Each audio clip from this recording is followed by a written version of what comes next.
Dans cette vidéo, nous allons présenter un exemple de calcul mécanique des lignes basse tension en torsadé. La question qui se pose, quelle est la gamme des supports à utiliser? Donc, l'exemple 1, déterminer les valeurs des éléments de pose, tension et flèche du faisceau 35 carré aluminium entre les deux supports d'ancrage, support existant et support numéro 4. Si on l'établit au paramètre 300, la zone du littoral, donc il faut calculer les caractéristiques des supports existants et les supports de 1 à 4. Donc on va présenter ce profil-là. Il est constitué de deux cantons. Premier canton entre le support existant et le support d'angle de 40 grades. Alors 40 grades, c'est l'angle de piquetage. Le deuxième canton, c'est entre le support d'angle et le support d'arrêt final numéro 4. Là, donc, nous avons des supports en couleur verte. C'est des supports d'alignement. Et là, on remarque que nous avons une voie, traversée de voie. Donc, la garde au sol, elle est égale à 6 mètres. Et on ne peut pas prévoir une portée molle afin de diminuer l'effort et ne pas changer le support existant. Donc là, on a une portée de 80 mètres pour traverser la voie. Voilà. On va commencer par calculer la portée équivalente du canton 1. On applique la formule que nous avons déjà déterminée. On trouve 66,33 mètres. Deuxièmement, on va passer à l'établissement du tableau de pose ou tableau de réglage. On donne les caractéristiques, poids unitaire du conducteur, 0,82 décanewtons par mètre, poids spécifique à l'état initial, 0,015. Le terme E oméga est carré sur 24, 0,058. L'effort du vent, il est nul. Et le coefficient de surcharge finale, il est égal à 1. Donc, il faut déterminer les tensions à différentes températures sans vent. On va commencer par la température maximum, 45 degrés Celsius sans vent. Donc, l'effort unitaire initial, P oméga, est égal à 4,50 décanewtons par millimètre carré. On va passer au deuxième point, la deuxième ligne, 40 degrés Celsius. Donc on a rappelé l'équation de changement d'état. La température finale, 40 degrés Celsius. La température initiale, 45 degrés Celsius. L'effort unitaire initial, il a été déjà déterminé. La portée équivalente aussi. Et nous avons l'équation de changement d'état qui est de cette forme, équation cubique. On va déterminer les coefficients B et A. Donc on commence par le coefficient B. Donc on change les termes par leurs valeurs et on a 255, 73. On va déterminer aussi le coefficient A. Donc on va déterminer on va changer les termes par la valeur numérique et on arrive à la valeur A égale 7,42. Donc on remplace le coefficient B et A dans la relation cubique. Voilà. Donc le coefficient A et B. Et par l'équation cubique, on trouve 4,61 décanewtons par millimètre carré pour l'effort final. On va voir la ligne à 35 degrés Celsius. Donc, les températures finales, 35 degrés Celsius. Température initiale, elle ne change pas. L'effort initial aussi et la portée équivalente aussi. Donc, on détermine le coefficient A. Voilà, on trouve 674 et on remplace dans l'équation cubique.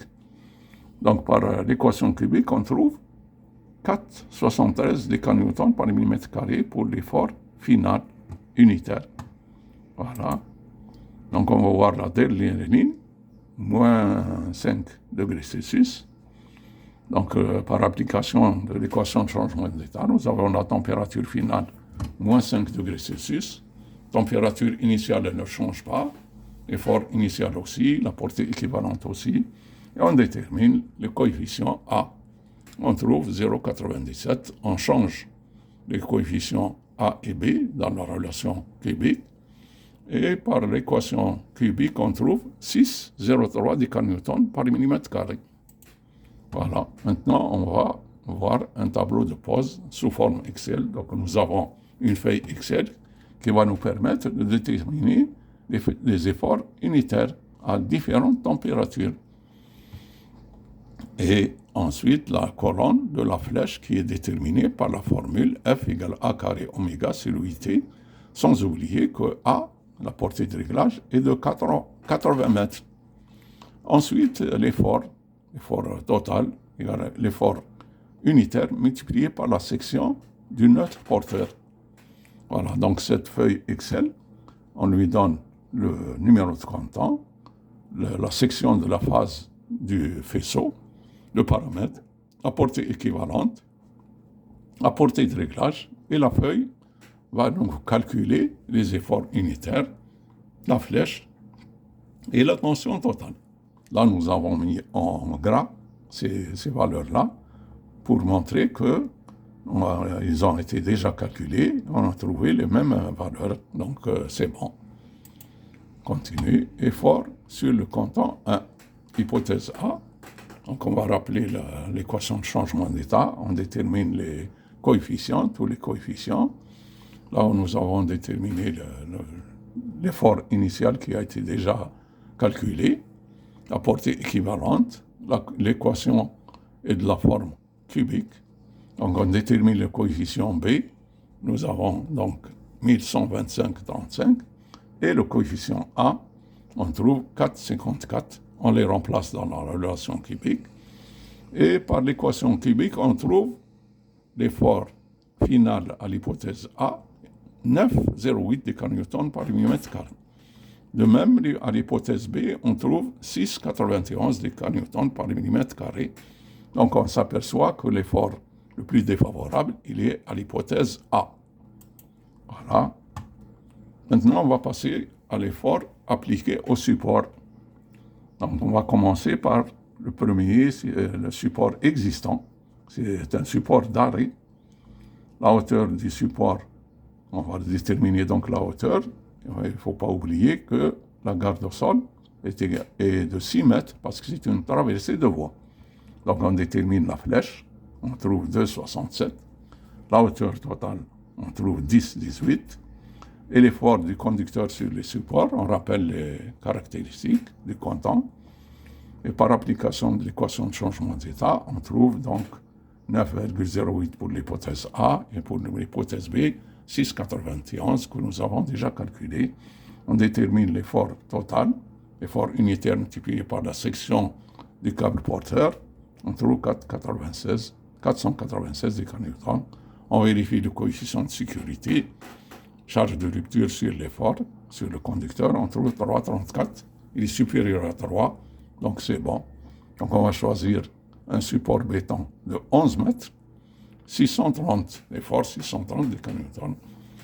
Le support existant doit avoir un effort nominal supérieur ou égal à 630 décanewtons. Sinon, il faut le changer. Il faut mettre un 630 décanewtons 11 mètres. Voilà. On va passer au support numéro 1, alignement.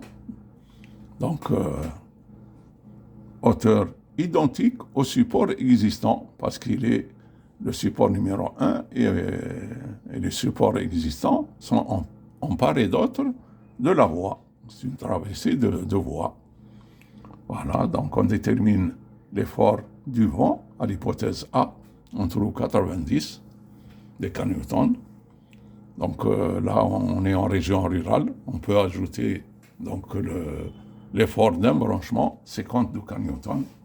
Ça nous fait 140 décanewtons. Donc on prend un 11, 160 décanewtons. Support numéro 2, alignement. On détermine la flèche, 1,5. La hauteur totale, 6,67. Et l'effort du vent à l'hypothèse A. On trouve 75.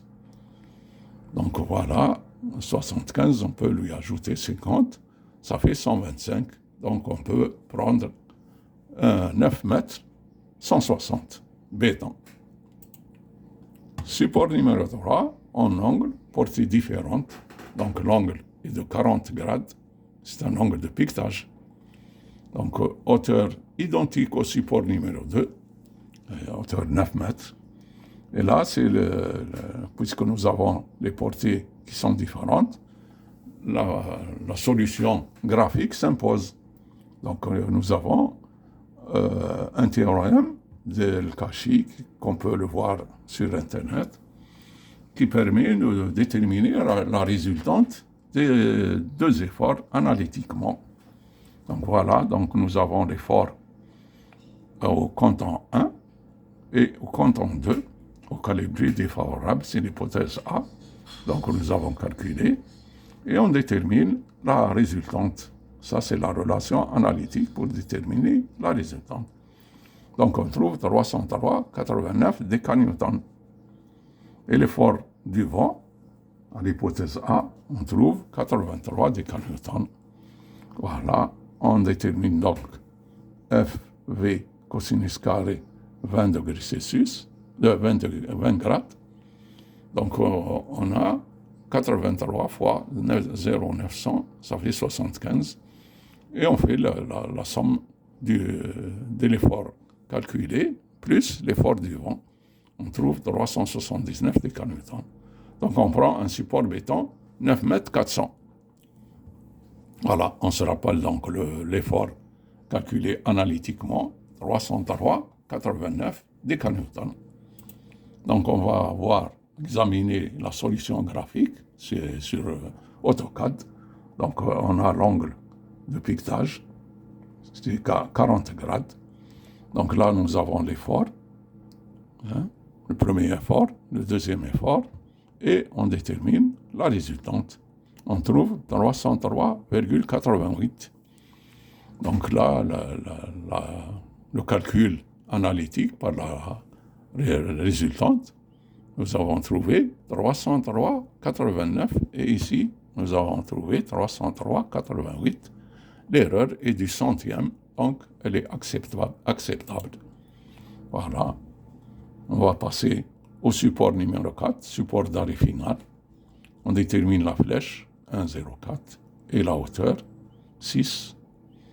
Donc l'effort, c'est l'effort unitaire multiplié par la section du cap porteur. Donc nous avons 487 décanewtons. On vérifie le coefficient de sécurité, il est supérieur à 3. Et donc on va prendre un support 9 mètres 630, béton 9 mètres 630.